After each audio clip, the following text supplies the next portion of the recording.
वसीम और उसका बेटा जरीवन अपने मंसूबे में बज़ाहिर कामयाब हो चुके थे। कारोबार के तमाम इख्तियार, तमाम अकाउंट्स, तमाम जायदाद, सब कुछ उनके कब्जे में आ चुका था। वो दोनों बाप बेटा बड़े इत्मीनान से बैठे थे, जैसे कोई बहुत बड़ी जंग जीत ली हो। लेकिन उन्हें क्या खबर थी कि उनकी जीत का जश्न सिर्फ चंद लम्हों का मेहमान है, क्योंकि किस्मत उनके दरवाजे पर एक ऐसा तूफान लेकर आने वाली थी जो उनकी सारी चालाकी बहा ले जाएगा। इसी लम्हे अचानक दरवाजा जोर से खुलता है और एक नौजवान लड़की गुस्से से भरे चेहरे के साथ अंदर दाखिल होती है।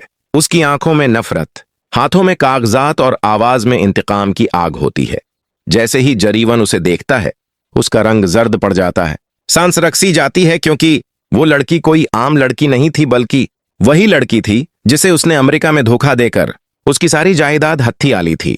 वो आगे बढ़कर जरीवन का गेरेबान पकड़ लेती है और चीख कर कहती है, तुम्हें क्या लगा था मैं तुम्हें ढूंढ नहीं पाऊंगी?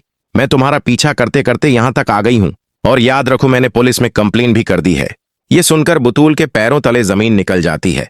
उसे यकीन ही नहीं आ रहा होता कि जिस शख्स पर उसने अपनी जिंदगी लिटा दी वो दरअसल एक फरोडी निकला।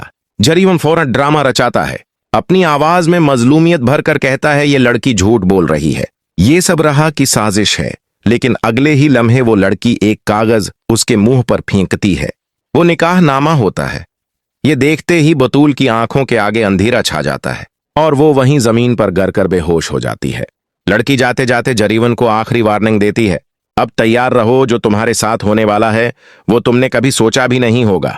और ये कहकर वो दरवाजा जोर से बंद करके निकल जाती है।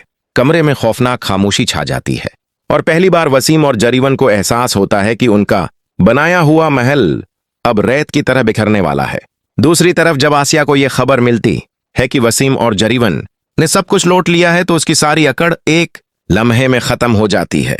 वो चीखने लगती है, दीवारों से सिर टकराने लगती है और बार बार एक ही जुमला दोहराती है, मैंने अपनी बेटी की जिंदगी अपने हाथों से तबाह कर दी।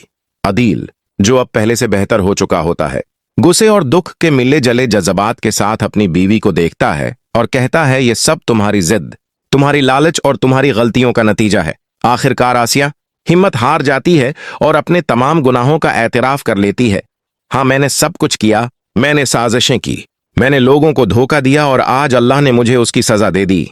ये सुनकर अदील फौरन फोन उठाता है और एक नंबर डायल करता है, अरमान अब हमें तुम्हारी जरूरत है, अगर तुम ना आए तो शायद हमारा कुछ भी बाकी न रहे। ये अल्फाज सुनते ही अरमान एक लम्हा भी जाया नहीं करता। वो अपनी टीम के साथ फौरन हरकत में आ जाता है, क्योंकि वो पहले ही वसीम और जरीवन की सरगर्मियों पर नजर रखे हुए होता है। चंद ही घंटों में पुलिस का घेरा तंग हो जाता है और वसीम और जरीवन को गिरफ्तार कर लिया जाता है। लेकिन कहानी यहां खत्म नहीं होती, क्योंकि असल इम्तिहान अभी बाकी था। अब कहानी का रख बदलता है और मंजर आता है रहा की जिंदगी की तरफ। रहा अपनी मां की मौत के सदमे से अभी पूरी तरह बाहर नहीं आई थी। उसकी दुनिया